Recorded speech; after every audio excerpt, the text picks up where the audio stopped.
Alright, Kislev and Khorne have had their rosters revealed, both in the space of 2 days. Felt I'd make just a little quick video on them. Probably not going in too deep, just a little something. Particularly to fill in the space for the coming week or two or more where I won't have internet access. So this might just cover for time. We'll see then. If I just go silent for several weeks, that's why. Just go ahead and say that right now, I suppose. Alright. So, on June 15th, they dropped the Kislev roster reveal. Legendary Lord is Katarin, no surprise there. And Coastal Teen, which Coastal Teen I do want to know. At first, I was a little bit iffy on Coastal Teen because his whole thing is that he's representing a new idea or dimension to Kislevite religion that goes against magic and possibly against women as well. And at first this bugged the shit out of me because part of what made Kislev's culture interesting is that they didn't have problems with magic, at least as long as it was done by women, and they didn't have problems with women in general, as opposed to the Empire's religions where they very much have issues with magic most of the time, and the religions are mostly pretty sexist. The Empire isn't as sexist as people often think, at least according to some of the roleplay books, but Sigmar, for instance, doesn't allow female priests, and in fact, the destruction of... what's the name? The old capital of Ostermark. The one tabletop side game was based on it. Whatever. That city that got nuked by the fucking Warpstone meteor is usually blamed on the fact by... It's blamed by characters in the Empire on the fact that there was a order of Sigmarite woman priests there. But I've actually started to like Coastal Tin the more I think about him, because Coastal Tin kind of represents a corruption of what Kislev is by the encroachment of Imperial culture on Kislev. Because Coastal Tin seems to be Gospodar, and the Gospodar are slowly turning more and more Imperial. And the Ice College, or not the Ice College, the Ice Coven of the Ice Witches and Frost Maidens have been trying to keep religion in Kislev weak for pretty well the exact reason we see here, Coastal Teen's existence, that they fear that religion in Kislev would turn the same way it has in the Empire, where it becomes dominant in Kislev politics and tries to discriminate against magic users. And the Ice Coven, who themselves are a pretty shadowy group within Kislevite politics, didn't really want to be opposed or face the same discrimination that Imperial wizards do. So I'm actually kind of happy with Coastal Tin. At first I wasn't, and especially because he represents a corruption of the ideals that Boris, Katarin's father Boris, had. Because he started the idea of Kislev having a united, reformed religion instead of just the disparate cults. But that's enough lore bits for Coastal Tin. The Boyar, we've not got to see in gameplay yet, but he was kind of inevitable. Ice Witch, looks what we've already seen.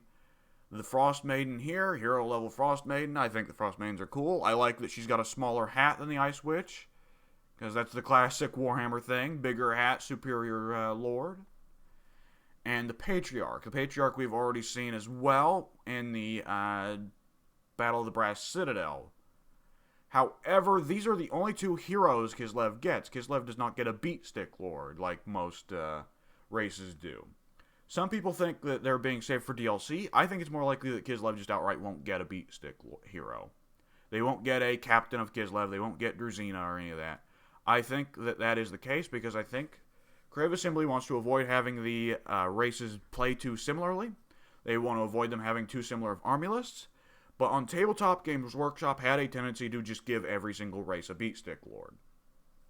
You can already see this with Creative Assembly's own army lists they made for Norska and the Vampire Ghost. Because Norska does not have any beat stick lords. They have the Werekin, who is very much supposed to be a kind of like assassin, monster hunter kind of role. But other than that, they get Shamans and they get Bale Fiends, neither of which are beat sticks. They're both casters, just one's a monster caster. And with the Vampire Coast, again, you get Vampire Captains who are fine in melee, but they're as much casters as they are beat sticks. The Gunnery Wight, who's of course a support hero, and the, what's it called? I'm forgetting it. Whatever, the big ghoul thing with its entrails hanging out. I could have remembered the damn name of it. It had been any time where I wasn't recording. Which, again, is kind of like a sneaky assassin type hero. So I think Griffin simply just wants to avoid having beatstick heroes and lords whenever they can. So, yeah, I think that if we're going to see more DLC heroes for Kislev, certainly.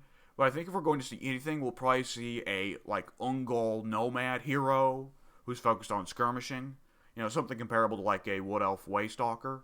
And we'll see probably a Ungol Hag Mother or Hag Witch. I forget which one's supposed to be the hero and which one's supposed to be the Lord. Or rather, which one's supposed to be senior and which one's supposed to be junior.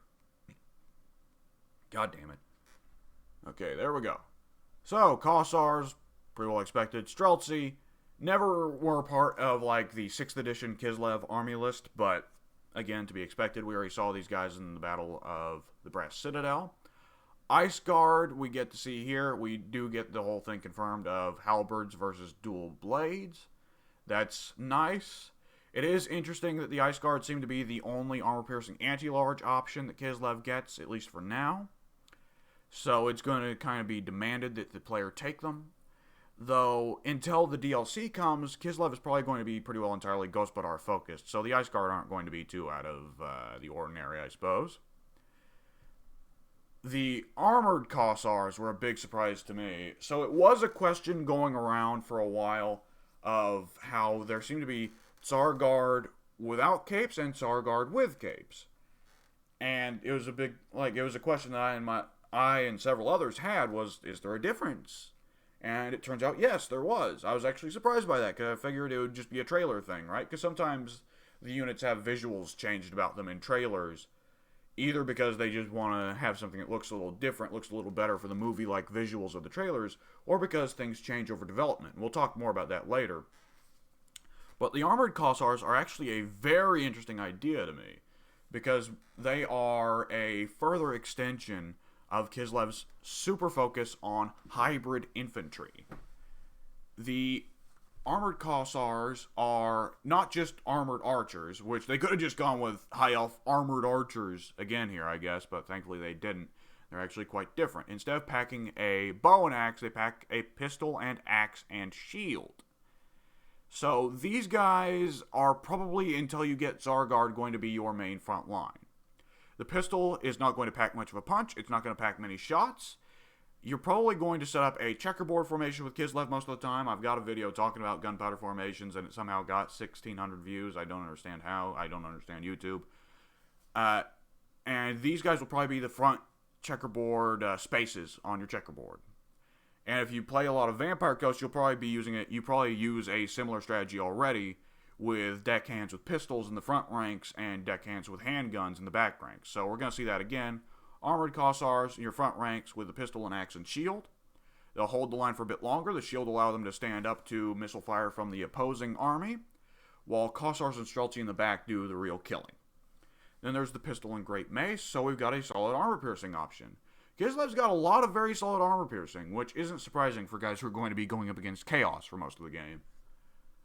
Then there's the Tsar Guard. We've already seen these guys. Sword and shield, great sword variants. So just pretty well your classic elites. I am very pleased to see the great sword variant, because we were again being confused by the fact that there seemed to be two different units just for great mace and great sword. Now we've got confirmation. One's the armored Kossars, one's the Tsar Guard. That's good to know. The Kossovite Dervishers. This is like the only unit on this entire army list we've not seen. Oh, we've not seen Boyars either in gameplay yet or in trailers. They seem to be just Kossars with spears and shields. Pretty well the Kislevite equivalent of, let's say, mounted yeomen for Bretonnia, or glade riders with spears for the Wood Elves. I am interested to see what they look like, though, because we don't have any real guarantee about that. It's just, all they are described as is just, they are just horsemen, I guess. They're very clearly a fill-in for Unggols, which I'll talk more about in a second. Winged Lancers, we've already seen them. I love the Winged Lancer design in this game. I think Winged Lancers look fantastic and will probably be one of the most fun units to use in Kislev, because of not only their gorgeous visuals, but also because I'm a sucker for shock cavalry. I love Bretonnia. Griffin Legion looks fucking rad. Griffin Legion looks crazy. Like, the armor on these guys is just sick. I don't care what anyone has got to say, but I don't think anyone's going to dispute me on that, because this is just sick. And the Warbear Riders, which it's odd that they didn't show any art for these guys. The Warbear Riders, so again, this is a case of trailer confusion. In the trailers, we saw several different varieties of bear in terms of color scheme, and we saw different variations of rider. We saw riders with and without the wings of, like, the Winged Lancers. We saw bears that were of white color, brown color, maybe even a few other colors. This was leading to confusion on the same level as the armored Kossars, because we were wondering, oh, are there, like, different variations of Warbear riders? Why make several variations? What would be the difference? And Crev Assembly has now confirmed that the versions we see in trailers of Warbear riders with brown bears and no wings on the back were a pretty well beta version of the Warbear riders, and will not be the version we actually get in the game. The version that we saw in the Battle of the Brass Citadel, riding polar bears with the wings on the back, are the definitive version. So, good to have that cleared up. These guys will, of course, be the signature Kislev unit. Horse Archers. So here's where I gotta talk about the Ungol thing. So it's inevitable that things are going to have to be held back for DLC.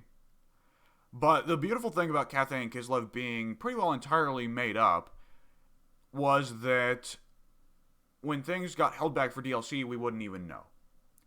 Because Cathay, like, pretty well the only confirmed Cathayan unit we have is that there will definitely be the Celestial Dragons.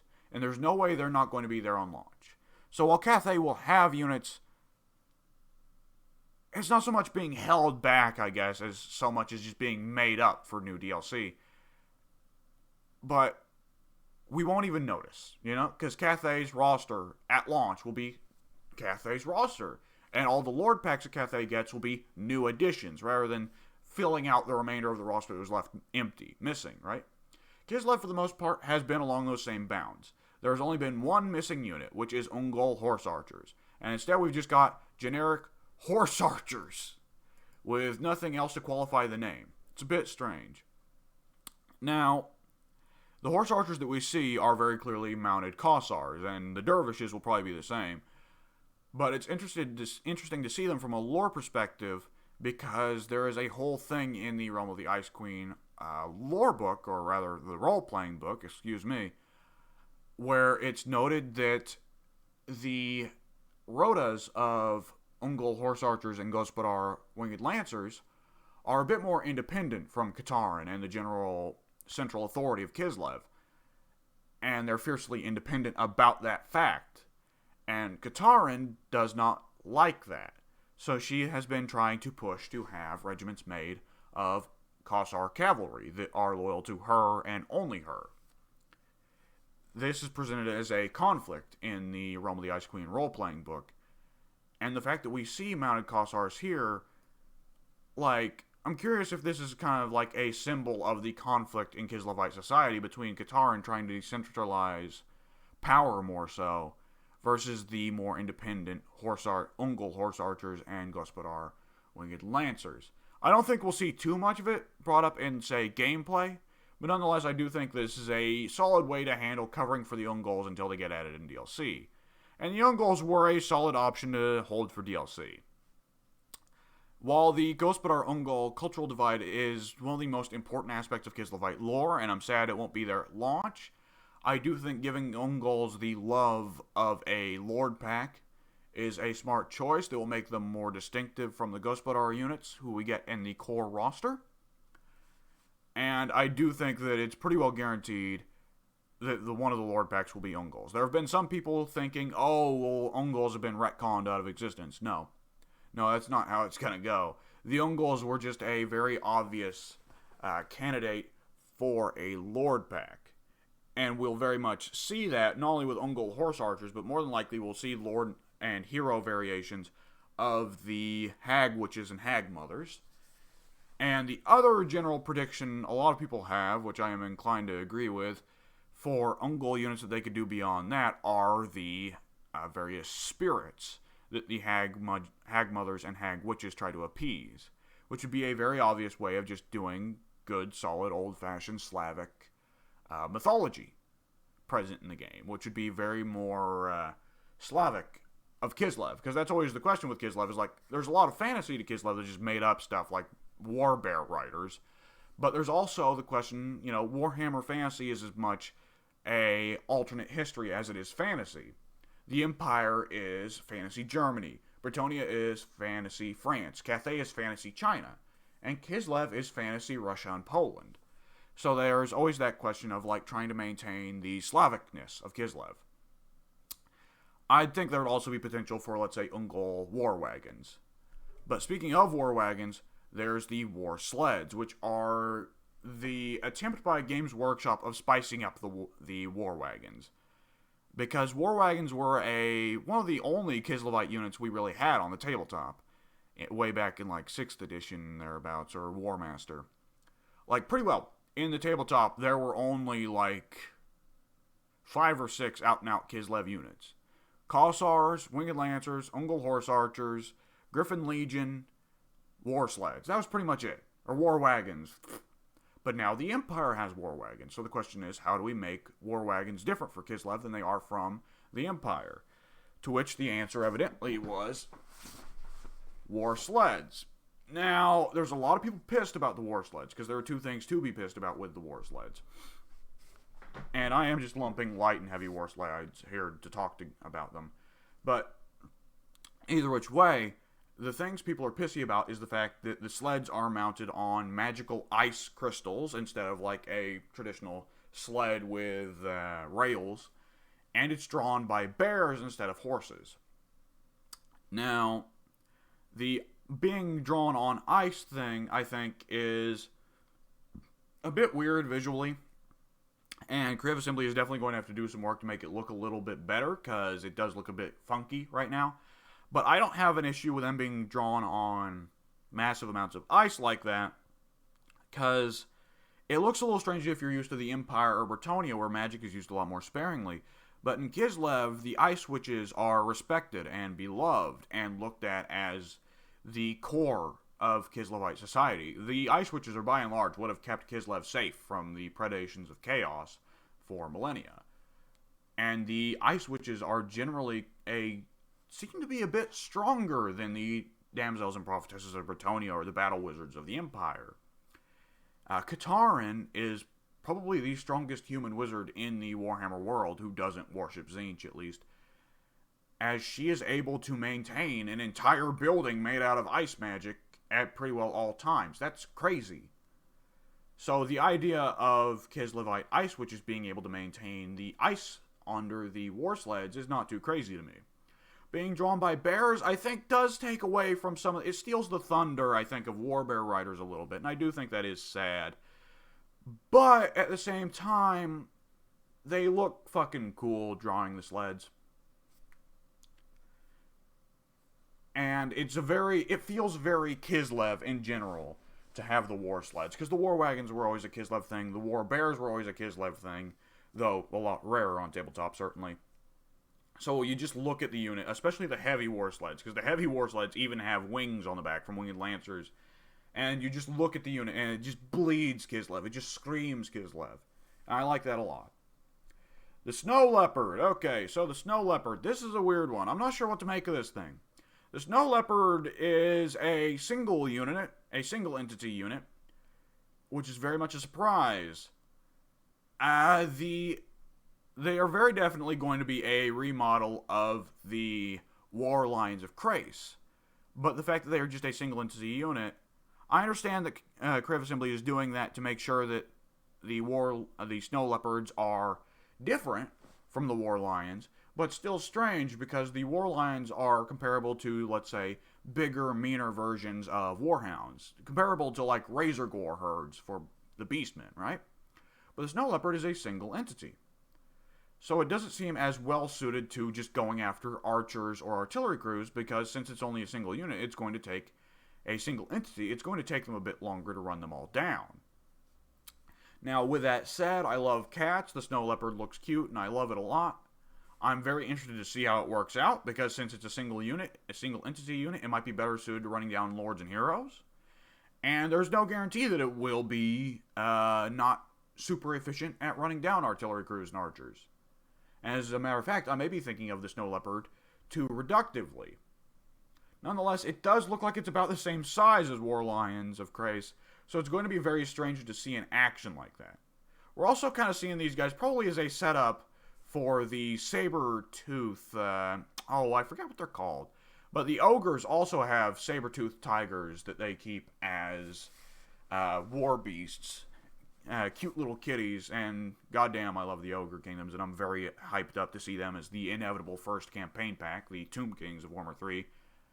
We're kind of seeing these guys probably as a setup, because the saber-toothed tigers that are present in the Ogre Kingdom's army list are handled in a very strange way, where they're only really you can get 1 or 2 with your Ogre Hunter heroes.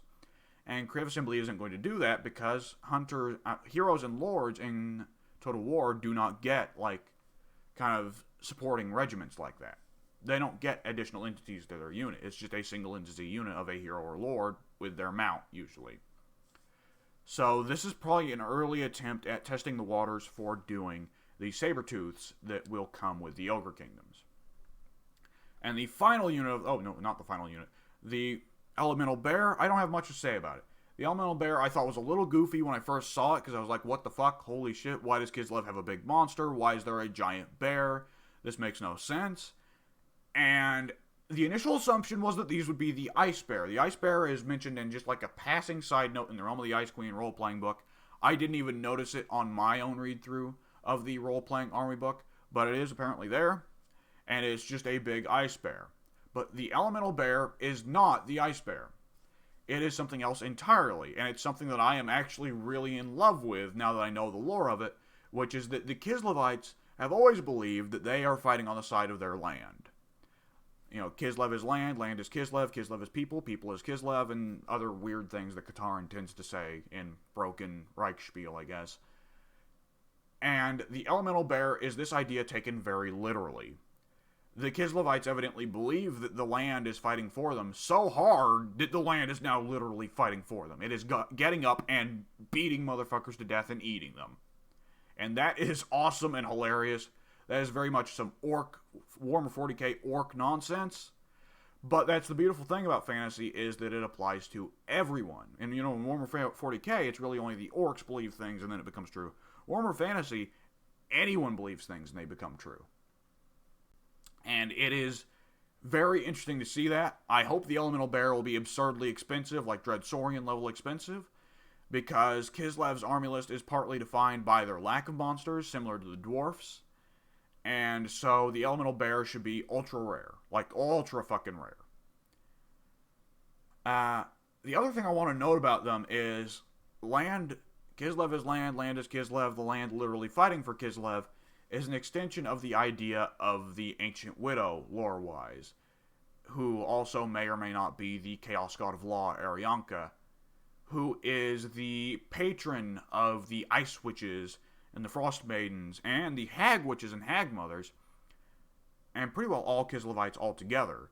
And she called the Kurgan peoples that were to become the Kislevites, the Gospodars and the Ungals, to Kislev to defend her land from the forces of chaos. And the Elemental Bear seemed to be a even crazier extension of her powers. And the Little Grom. The Little Grom, I love it. It's a war sled, but with a big-ass mortar on top. It's very Kislev. I like that it's going to be super rare. Because, it's going to be super rare. It's pulled by bears, and it's an artillery piece. It's going to be pretty fast. Like, artillery pieces on their own, when they are shit in melee and slow, are still pretty expensive. An Empire cannon is going to run you 700 gold. Just for recruitment cost, right? And then upkeep is a quarter of that, I believe. And generally speaking, when an artillery piece is faster and better in melee, that's going to run up the price. So Little Groms aren't going to be very common at all. Now, this has interesting implications for Kislev's battle strategy, because it means Kislev is not going to be able to beat most other races in artillery. Their artillery is going to be more expensive. They won't get to take as much of it, and their artillery, for the price that they pay, will be, relatively speaking, hard to not really comparable to, let's say, Empire artillery. Because the same price that Empire would pay for their artillery, they'll be getting stronger artillery. Whereas Kislev, with their artillery, is paying a considerable portion of the price just for their artillery's ability to stand up in melee. So they're kind of losing some price efficiency on just sheer artillery firepower. And throughout most of the campaign, probably you aren't going to have the little Grom. So you're going to have to either try and rely upon your missile infantry and skirmish cav to force the enemy to come to you, or you're going to have to go on the offensive as Kislev. Which is very interesting, because otherwise their army list is more comparable to the other forces of order, the Empire, the Dwarfs, the High Elves, where they're more reliant on strength of missiles and cavalry than their outright brute strength through melee infantry as Chaos, Beastmen, or Greenskins are. So I think that's going to be... I think overall the Kislev army list is a fascinating one. Cathay is still by far the race that I am most excited for, at least just for the new lore potential, the new aesthetics potential, but I'm very happy with Kislev as we see it now. Like, the only problem I've got with this army list is that all 4 lords and heroes share the exact same mounts. War Horse or War Bear. If I were to have my say, I would say Frost Maidens shouldn't be able to ride War Bears, and honestly neither should Ice Witches or Katarin. Because I think that's a bit too much use of bears. Makes it a little bit less unique that Boyars and Patriarchs can ride bears, right? But that's kind of like splitting hairs a little bit, honestly. Otherwise, Kislev's army list is fascinating. We've got all different kinds of hybrid infantry. We've got all different very cool-looking units, a very unique aesthetic that's different from the Empire. Overall, there were a lot of fears going in people had that Kislev was going to be too similar to the Empire, and I think those have mostly been assuaged. The only real similarity is they've got really strong cavalry. But otherwise, pretty well entirely different army list, and I'm excited to take a spin with it, because this is going to be a very unique gameplay strategy, is the big thing for me. And I think that was Crave Assembly's main focus here, is keeping the races of Warhammer 3 having a very different gameplay structure, both in battles and more than likely campaign, than the Warhammer 1 and Warhammer 2 races. Because that was such a big fear going in, for us to be getting the 4 Chaos races, which Warriors of Chaos are already present, are they not? And Kislev and Cathay, both of which people worried would be too similar to the Empire. So I'm very much interested now to see how Cathay looks, because Kislev is looking so interesting and so different. Now let's move on over to Khorne. Because, the Kislev roster reveal ends on, let's see, right here. We may be some time. And that says we'll have another roster reveal. Oh, let's go with soon. Now, soon, generally speaking, game development talk means we don't know. But it's just kind of there to, like, appetize you, kind of satiate you for a little bit, saying, like, okay, we know you want more news. Trust us, we're working on it, but we can't provide a concrete date, right? Generally speaking, with a lot of developers, with Valve, soon means 10 years from now. With Crave Assembly, soon has meant anywhere from 2 months from now to 6 months from now, which we saw with the Wood Elves, as the Wood Elf overhaul was revealed 6 months ahead of time, and they said soon. So, when I first saw soon here, and we may be some time, I figured it meant, okay, well, this is probably the last bit of Warhammer 3 information we're going to get until the Silence and the Fury releases on July 14th, right? No. This was said to be soon, and we may be some time on June 15th, 2021. And then on June 17th, 2021, we got the Khorne roster reveal. So yeah, I woke up this morning. You can see down here, it's June 17th when I'm recording this. I woke up this morning expecting to, get up, take a piss, then probably go back to bed because we're moving here and I need my sleep, right? But I went and got on my phone to turn off the alarm there so it wouldn't wake me up as I went back to sleep. And it was like, oh, hey, Khorne roster reveal. Oh, shit. Well, guess I have to do something about that, don't I? And so I took a look, and here we go. Scarbrand, yada yada, we already know about. Here's the first big thing that's a big change. The Lords. Exalted Bloodthirster, Herald of Corn. The Herald of Corn was a hero on tabletop. Now, things are going to have to shift and move around because the Demons of Chaos army list is getting divided up into 4 Monogod army lists. So things were going to have to change. There was going to have to be a bit more spread around. But I was not expecting this. I was expecting that Khorne would launch with 2 Lord types. I was expecting it would be Exalted Bloodthirster and Lord of Corn. Mortal Lord of Corn. I was not expecting the Herald of Corn to be boosted up, promoted to a Lord slot. This does make some degree of sense, though I was confused about this at first, because I was like, well then, what if you want to run a mortal-focused army of Khorne? Right? Because then you're still going to have a Demon Lord. Even if you've got a all-mortals army, you're still going to have to run a Demon Lord. I thought, well, that's kind of disappointing. What if I want to run a Mortal Followers of Khorne army list? But now that I think about it, it makes sense, because our legendary lord here is Scarbrand. The Realm of Chaos is probably going to be a presence on the map. If you don't start out in the Realm of Chaos, you're more than likely going to start just outside of it, at the Brass Citadel. I think that the launch core Monogod races for Warhammer 3 are going to be expressly demon-focused. And each of the 4 legendary lords that the Chaos Monogod races get at launch will be demon legendary lords, who start out in the Realm of Chaos or extraordinarily close to it. And each of them will only get demon lords. And I think that the idea of mortals following each of the gods is going to be the focus of the Lord packs. And I'm inclined to say each of the Chaos gods is probably only going to get a single Lord pack, guys. I mean, honestly, like, Warhammer 2 got so many Lord packs because Norska was such a pain in the ass moving from Warhammer 1 to Warhammer 2 that Creative Assembly very clearly was like, okay, let's slow down on the amount of races here because it's presenting a problem for the sequels. And the Lord packs were there not only because they would probably be easier to port forward into Warhammer 3, but also to cover up for the fact that Warhammer 1, let's be honest, guys, had some fucking problems. The campaigns were a bit lacking, especially for the Empire and the Greenskins, and the battle rosters were missing some pretty significant units. So Warhammer 2 focused a lot more on Lord packs, not only to ensure that the core races of Warhammer 1 and Warhammer 2 would be complete, but also to go back and fix the issues of Warhammer 1, right? With Warhammer 3, I'm inclined to say we're probably going to see, I'm going to go ahead and wager 6 Lord packs. I'm going to bet Kislev and Cathay are probably going to get 2 each, and then each of the Chaos Monogods are probably going to get 1 each. So, either which way, I think that each of the Monogods are going to get a Lord pack centered on mortal Chaos followers. And we'll probably see the... Oh, excuse me. Oh, that was a loud one. We're probably going to see Khorne launch with Scarbrand, Nurgle launch with Kugath Plaguefather. Tzeentch, as much as it pains me to say it, because I find him incredibly boring, is probably going to launch with Kairos Fateweaver.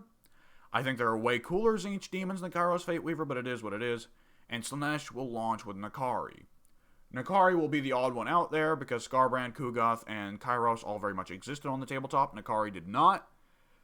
He was a presence in the lore, of course, but he was not ever playable on the tabletop, I believe. But they'll do Nakari not only because he's lore significant, but because he's really the only named Keeper of Secrets there was in the lore. There was not ever a legendary Keeper of Secrets on the tabletop, which is very strange if you ask me. Now, okay, so we see here with the demonic lords here, I think that the first lord pack is probably going to be Kislev versus Khorne, and it's probably going to feature a Lord of Khorne who, it'll probably be very odd, and they'll add 2 new lords to Khorne, Lords of Khorne and Demon Princes of Khorne. And Lords of Khorne will probably be able to do a Bretonnia-style Grail quest, but instead it's a Chaos quest, which if they finish it and achieve it, rather than becoming a Grail Knight, they become a Demon Prince. That, I think, is probably the avenue they're going to go down. It's obvious, it's to me a pretty obvious DLC bait, where it makes for a good, solid campaign mechanic to sell for people who buy the Lord Packs for campaign mechanics, which a lot of people do. I'm actually kind of surprised by that, as someone who usually buys the Lord Packs for the units and lords contained within. The Herald of Corn and Exalted Bloodthirster, I think, are going to be pretty fun here, because the Exalted Bloodthirster is going to be your usual beat stick. He's going to be flying, he's going to be a big-ass monster, he's going to kick all kinds of ass, he's probably going to be the single strongest unit in the game just for sheer ability to punch and beat the fuck out of things. The only thing they'll give him competition is probably going to be the Dread Saurian and the Elemental Bear, and those units cost like 3,000 gold, more than likely. In the case of the Elemental Bear. Of course, we already know the Dread Saurian costs like 3,200 gold, just in terms of recruitment cost. Whenever I say gold like that, I mean recruitment cost, if in case I haven't made it obvious. And the Herald of Corn will be more support-focused, more than likely, which I think is an interesting avenue to go down, because with Khorne, the thing that there is to worry about with Khorne is that the lords and heroes may be a bit too reliant on just being beat sticks and monsters, which isn't very interesting as selection goes, because anytime you'd be choosing between lords and heroes for Khorne, it would just boil down to how much are you willing to spend on your beat stick. Whereas Herald of Corn would offer probably some different options in terms of support, instead of just being a strong-ass beat stick that goes and runs down enemy lords and heroes, or just dives into melee with crowds of infantry. Now, we see here, instead of the Herald of Corn hero, we see the Blood Reaper, who seems to very much just be the replacement here. We don't even know how different he'll look from Herald of Corn. Probably not that much different. The Blood Reaper will be probably the actual beat stick hero that Khorne gets, because the way to describe him here is a hero who dives into melee and becomes stronger the more he spends time in melee. That does seem to be just a race-wide mechanic that they'll get in battle, though we've not seen things from the Khorne perspective in battle yet. We've only seen things from the Kislev perspective, but it seems to me that the way they're describing things, Khorne is going to have a Tomb King's Realm of Souls style mechanic, or a Greenskin's Wall style mechanic, Dark Elf's Murderous Mastery kind of thing, where Khorne will, at the top of his UI, have a meter that will record the amount of kills that your units collect, and for every tier that it gains, you pick up more strength. It'll just be Murderous Mastery, for all intents and purposes. They'll probably do a few things to try and make it different, a little bit different from Murderous Mastery, but broadly speaking, I think it's going to be the same. Blood Reapers, this talk of them getting stronger may just be that race-wide mechanic, or they may have a unique mechanic of their own that does like that. We'll see. I do think it's kind of lame that they get Blood Thrones. I think it'd be more interesting if Blood Thrones were reserved exclusively for Heralds, but what can you do, right? Okay, Cultists of Corn. These are the weird ones. So I'm just going to go ahead and spoil here for later. So there are no Marauders of Corn. I thought for certain there would be Marauders of Corn. We see several Marauder-looking models, both within the loading screen splash art that we see here, and also in the Khorne and Kislev trailers, we see a few Marauders of Corn. But they're not Marauders of Corn. They're Cultists of Corn, who are a seeming support hero who will probably have functions on the campaign of spreading chaos corruption and possibly even chaos cults within cities as a kind of Skaven Undercity, Vampire Coast, Pirate Cove mechanic. These guys are kind of weird. They'll be the only mortal heroes available to Khorne, at least at launch. And they, again, seem to be a support focus like the Herald of Corn. They don't get any special mounts, which is new, because so far Kislev and Khorne lords and heroes seem to get crazy mounts. Instead, they just get the Chaos Steed, which I'm pleased with. They'll probably get War Shrines if they ever do War Shrines, which I'm interested to see, because the War Shrines are one of the most notable missing units from the Warriors of Chaos army list right now in Total War Warhammer. Other than that, the Cultists of Corn, I think that the design looks cool, what we've seen in the trailers so far. The only really notable thing here that I want to say is Cultist of Corn? Is that really the name they want to go with? I mean, it's not, like, stupid sounding, which is better than most Khorne units, because, I mean, Skull Crushers, and stuff like Blood Crushers. There we go. That's the real stupid. Blood Crushers are a really fucking stupid sounding unit. Honestly, they're a cool unit to actually see. They'll probably be a cool unit to play with, but that name is so goddamn stupid. Cultists of Corn isn't stupid to say, but it's really underwhelming. It's kind of like if the Blood Reaper was just named like Stronger Demon of Corn. Like, it doesn't even imply that the guy's a cult leader. He's just Cultist of Corn. Like, I understand that in the north, in the Chaos Wastes, Khorne does not have the out-and-out, like, religious cults that are, like, settled and operating with churches and prayers and everything. It's more of kind of an individual thing, and the major Cultists of Corn are individuals who travel the land. But it's still really strange to me. I would expect a bigger name, you know. But we'll see. It'll be fun anyway, so it's just splitting hairs, I guess. Khorne Infantry. We've already got to see these guys. They're cool. It's kind of surprising. They are the only mortal infantry that Khorne gets. They come in 3 variants: axe and shield, dual axes, halberds, no great weapons, which surprised me. But bloodletters already provide the armor-piercing anti-infantry, so I guess great weapons weren't necessary. They look rad. It's rather surprising there won't be a chosen variant, but I guess these guys kind of already are chosen. Because the chosen are supposed to be those who are explicitly blessed by the gods, and the Chaos Warriors of Khorne are probably already explicitly blessed by Khorne. The Bloodletters of Khorne, already seen these guys, armor-piercing anti-infantry with frenzy. They'll be cool. Exalted Bloodletters. They're just Bloodletter. They're a straight upgrade. They explicitly spell it out. A straight upgrade. That's a little bit boring because it means that past a certain point in campaign, there's not going to be any reason to take Bloodletters when you can take Exalted Bloodletters instead. They'll be more expensive, but they'll take up less space in the army. And sadly, such is the structure of Total War, that generally speaking, you want to go for more expensive units that take up less space. And take up, notably, less supply lines. God, I hope they remove the supply lines in Warhammer 3 because it's such a shit mechanic. Alright, the Gorby's Chariot. Okay, so Gorby's Chariot. And yet, you look at the art here, and it's very clearly a Juggernaut Chariot. I'm not sure why. I guess that they've just shaded out the Juggernaut here to say, like, oh, well, here's where a Juggernaut would have been if this were a Juggernaut Chariot, but imagine there's a Gorby's here instead. And the actual part that's colored in here is the actual Chariot. So, hey, the choice to go with the Gorby's Chariot makes sense for Khorne. The Gorby's are always more cornate than anything else because they're big and they're mean and they plow things over. But it is just very strange to see this art, and it is kind of strange to just see a unit straight up ported over from the Warriors of Chaos army list. I do think Juggernaut Chariots are inevitable. They are just a solid, cheap, easy to make unit. We might even not see them as DLC, but instead free LC, so cheap and easy they are to make. And they'll be a solid option to expand mortal options. Yeah, Gorby's Chariots are pretty well the same as they are in Warriors of Chaos, I'm going to assume. Blood Crushers, Skull Crushers, we've already seen them. It's going to be a super shock-heavy, mortal, and demonic monstrous cav. They'll probably be very cool. They already look very cool in trailers and the gameplay we've got to see. So, yeah.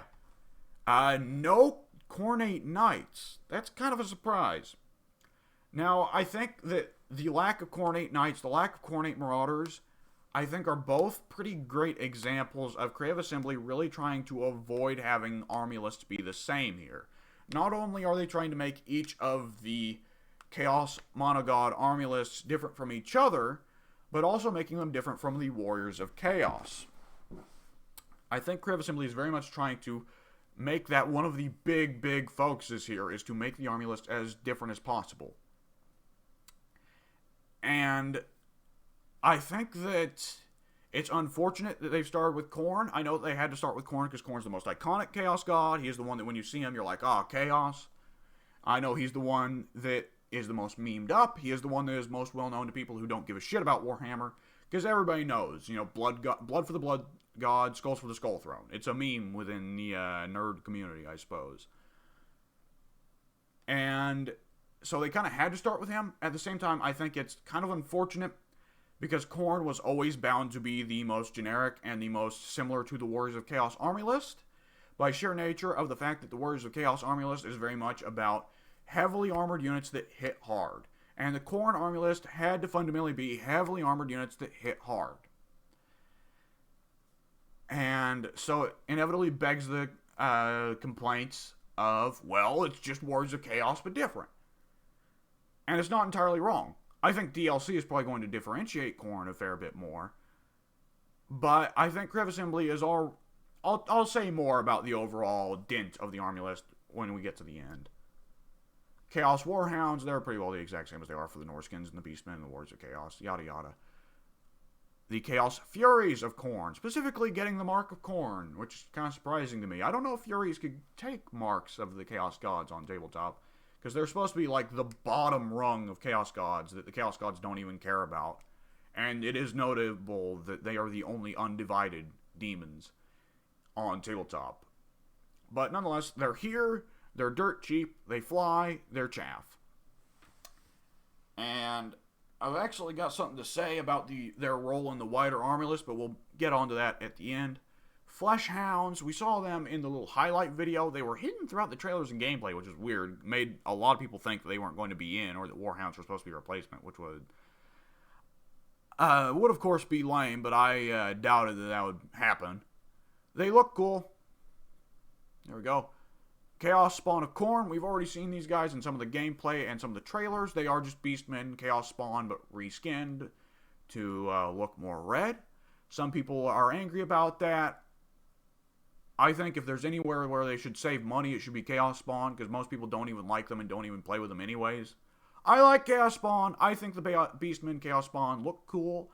I think turning them red makes a lot of sense for Khorne, because Khorne already loves bulls and all that shit. So hey, it looks good to me. Khorne Bulls, or Minotaurs of Khorne, or Khornatars. What the fuck, why? So Khorne Bulls. I'm just going to call them Khorne Bulls, because Khornatars sound fucking stupid. They look rad, they look sick. We saw them in that one screenshot that was shown in the Skulls for the Skull Throne event. They are more than likely going to either be present with the Beastmen army list already in Warhammer 2 when the Silence and the Fury comes out. If they are not, then they are probably going to be thrown into the Beastmen army list as soon as Warhammer 3 drops. They will be Minotaurs, but meaner. Whoopee-doo. I am very pleased to see them because they look sick, they look rad.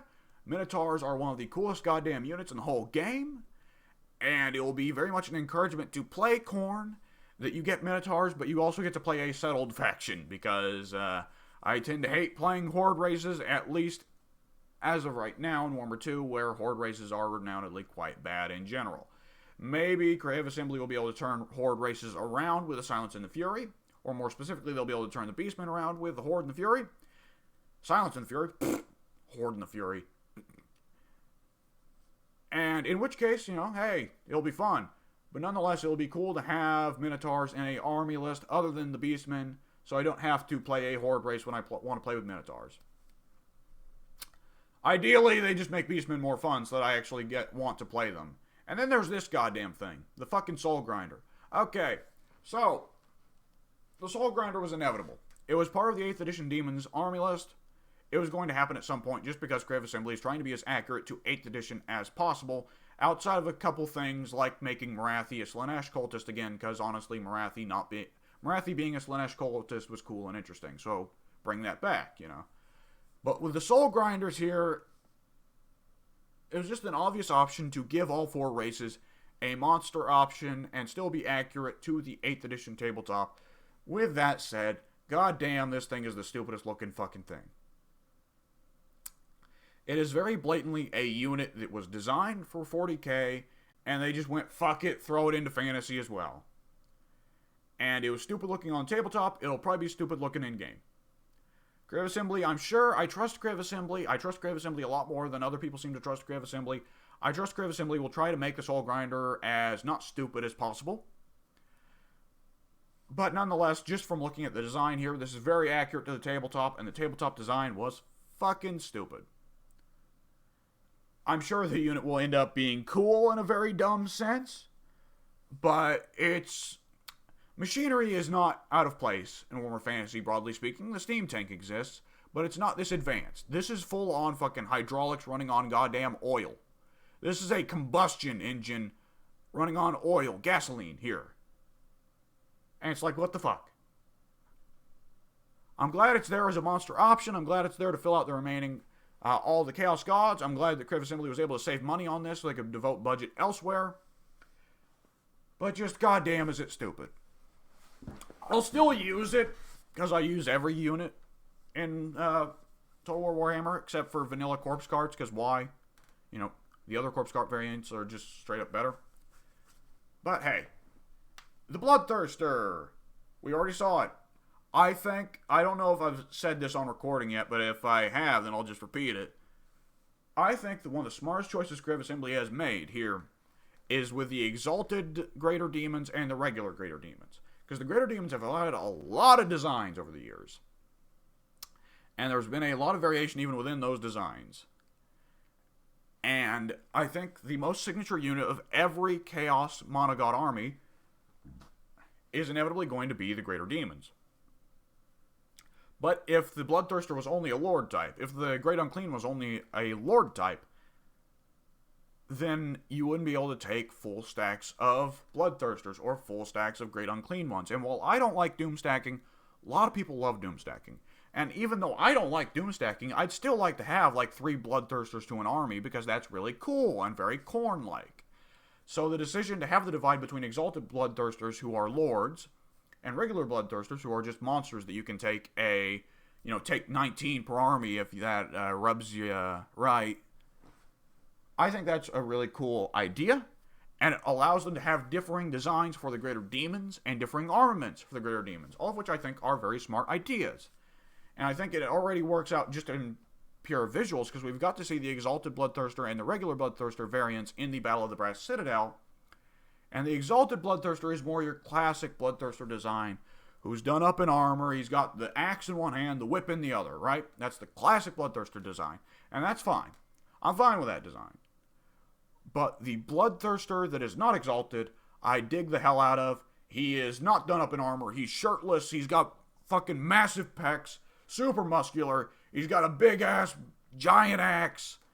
It's sick. It's fucking metal. And that is the part of Khorne that I do like. Because broadly speaking, Khorne is the race I am by far the least excited for out of Warhammer Fantasy. Khorne I don't find very interesting. And it's largely because his lore is so goddamn boring. Everything just boils down to blood, skulls, kill, blood, skulls, anger, rage. Oh, boring. But the cool, lovable part of Khorne is just how fucking metal he is. Right? The appealing part of Khorne is that he is demons in the Doom sense. Right? Badass demons. They're super muscular. They throw fireballs at your ass. They're done up in all kinds of crazy machinery. They're armored and they'll fight you, they'll beat you to fucking death with their bare hands. It's sick, right? So there we go. We get that with the Bloodthirster, and I really like that. And it's going to be a flying, big-ass monster that kicks ass in melee. That's going to be very interesting to see. Because we don't really have something like that. We have, like, the closest we have is, like, Terrorgeists, and Terrorgeists are specifically anti-large, so they're more monster hunters. It'll be very cool to see a Bloodthirster dive down from the sky and fucking reaping through hordes of enemy infantry. Though I think actually come to think of it, Bloodthirsters are still considered anti-large. Yeah, they'll probably be good enough in melee to work at anti-infantry as well. And here we go, artillery and war machines. So, the Blood Shrine and the Skull Cannon. When I first saw the Blood Shrine named, I got really excited because I was like, oh sweet, they're bringing in war shrines. No, it's not the war shrine. I like the War Shrine. It's a very interesting design. It's very fun looking, and I like the idea of a support unit for Chaos. I think that makes it more interesting. Something like the Corpse Guard or the Mortis Engine, right? This is more than likely the actual Blood Shrine. Now, I'm not too upset about it. I love Chariots. The Blood Shrine, they are making it sound like the Blood Shrine is a Khorne variant of the Black Coach that the Vampire Counts get. And I love the Black Coach. I think it is one of the coolest units in the Vampire Count roster. I think it's very fun to use. And so I expect the Blood Shrine of Khorne will keep this a-rolling. And it will provide, War Shrine type boosts to nearby allies, so that's nice. And then there's the Skull Cannon, which is kind of like a shittier chariot that's also an artillery piece. So the Skull Cannon we've already seen. The Skull Cannon is very interesting because it's the only ranged unit Khorne gets. And it may even result, depending on how you do things, where Khorne gets the Chaos artillery advantage over Kislev, which is very unusual. Usually the chaotic and destruction-based races, and especially the undead races, at least in the case of the vampire counts, tend to have the artillery weakness, and thus are forced to go on the offensive. So that's an interesting matchup there. So that's the Khorne army list, and then we end here with yada yada yada.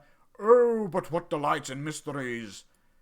A lot of people think that means that Slaanesh and Tzeentch are next up on the plate. That would be very surprising.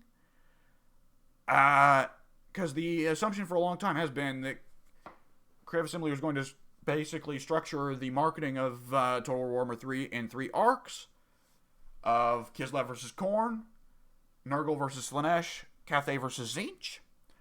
I myself was very much inclined to that idea, but if Slaanesh and Tzeentch are next up on the table, it makes me wonder if things are going to go a bit differently.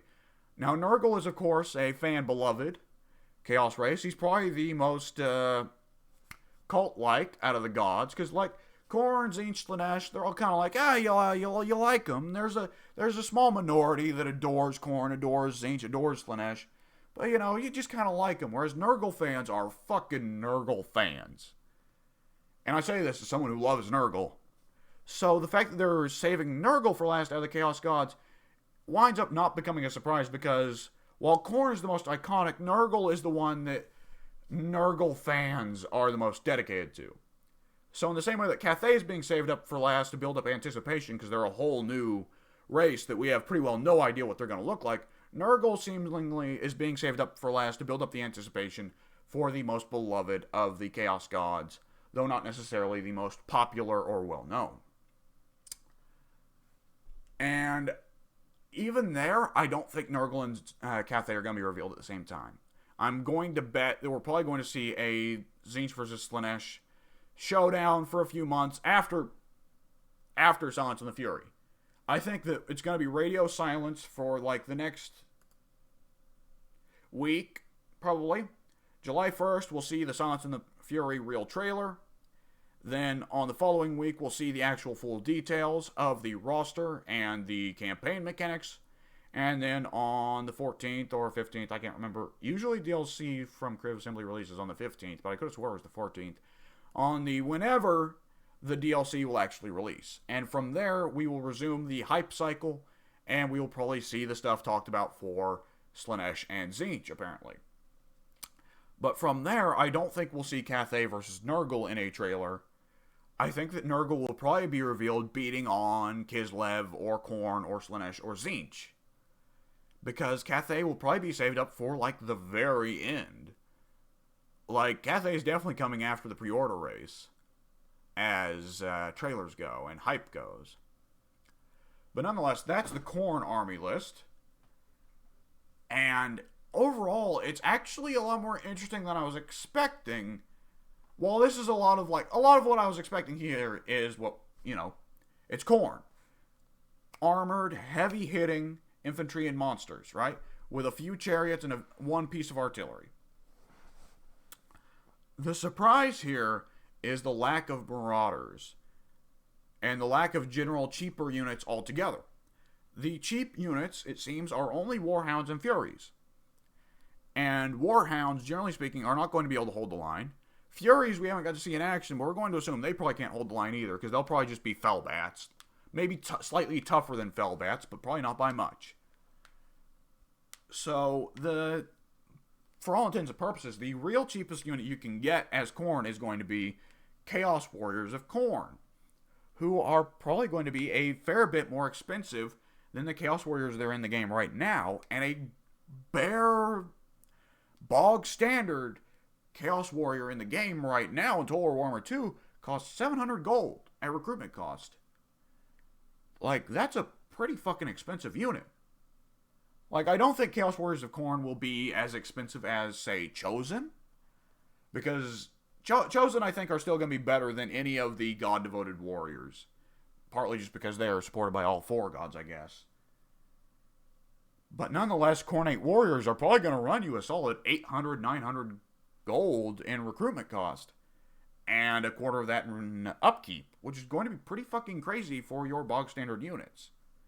So Khorne is going to end up interesting because even though Khorne generally has the most simplistic strategy of any of the races, which is fucking kill them, fucking hit them, they're still going to end up being interesting by sheer basis of the fact that probably every other race, even the monogod races, are going to outnumber them. And it's going to be a very interesting setup. Especially given how Total War campaigns work, where, generally speaking, you fill out an army and keep going. So an army of Kislevites versus an army of Khorne, the relative price of the Khorne warriors isn't going to matter. But this will nonetheless mean that on the campaign, Khorne is going to have a lot harder time fielding a lot of armies than the other races at the board, because it'll cost him so much to make an army that isn't just Warhounds and Furies. I am actually a lot more interested in Khorne than I expected, especially because, like, this art is fucking sick, okay? Like, it is. And then this is also fucking sick. Khorne is definitely still going to be my least priority, unless they screw up Slaanesh, Cathay, Tzeentch, or Nurgle. And even then, like, even if they screw up the remaining races to be revealed, Kislev, I am still way more interested in than Khorne. But I'm happy with Khorne. And I'm interested to see where Khorne goes. I'm interested to see where Khorne... Yes, the Khorne campaign mechanics go. I'm interested to see where the DLC goes. So, I'm pretty happy with the roster reveals right now. Not everyone is, and not everyone has to be. But I am pretty happy with this so far, and very interested to see what Nurgle, Slaanesh, and Tzeentch will look like, especially given that Creative Assembly is clearly trying to avoid making them similar. And while I think there's a couple units that we can assume are going to be universal, it's virtually guaranteed there's going to be warriors for each god, devoted warriors of each god. There will probably be Warhounds for each god. There will probably be Chaos Spawn for each god, and Chaos Furies for each god. But beyond that, it's seemingly going to be a great degree of variety. Because we see here already, like, Heralds have been moved up to Lord level. So the heroes now are just kind of a clusterfuck. Like, Tzeentch is going to have sorcerers. They each might have a cultist hero. But what they do for their demonic hero is a bit more of a crapshoot. For Tzeentch, it's probably guaranteed to be Exalted Flamers. But for Slaanesh and Nurgle, it's a bit more like, what are they going to do?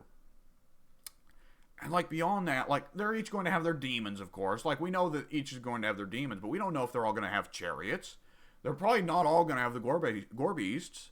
More than likely, Khorne's going to be the only one to get Gorbeasts.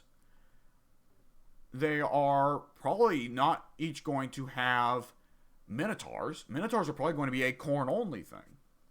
They probably each will have a Beastmen unit, because, after all, Zongors are pretty well hyped up by Games Workshop as a major part of Tzeentch army lists in both 40k and Age of Sigmar, so it makes sense that this will extend now to Fantasy. And then Centaurs are pretty well built for Slaanesh, because not only are they fast and typically armor-piercing if you give them great weapons, but Slaanesh in the lore are... Centaurs in the lore are known for their love of alcohol and pleasures, and the most famous Centaur, Goros Warhoof, is rather famous for his tendency to fuck. So, Centaurs going to Slaanesh would make a lot of sense. Who exactly would go to Nurgle? Well, I don't know. Nurgle may be the one who doesn't get any Beastmen units. But this is all looking very interesting so far. And I will definitely try to do something like this when the Nurgle and when the Tzeentch and Slaanesh rosters get revealed, which I assume they'll be revealed around the same time, since they are seemingly being paired together. And I will definitely do something for Nurgle and Cathay whenever they roll around, because this video has gone on way fucking longer than I expected. I said at the start this would be a quick little video, and it never is with me. I always find stupid bullshit to talk about. But, regardless, I hope you enjoyed this video, and I'll see you whenever, if ever, you feel like watching one of my videos again. Goodbye!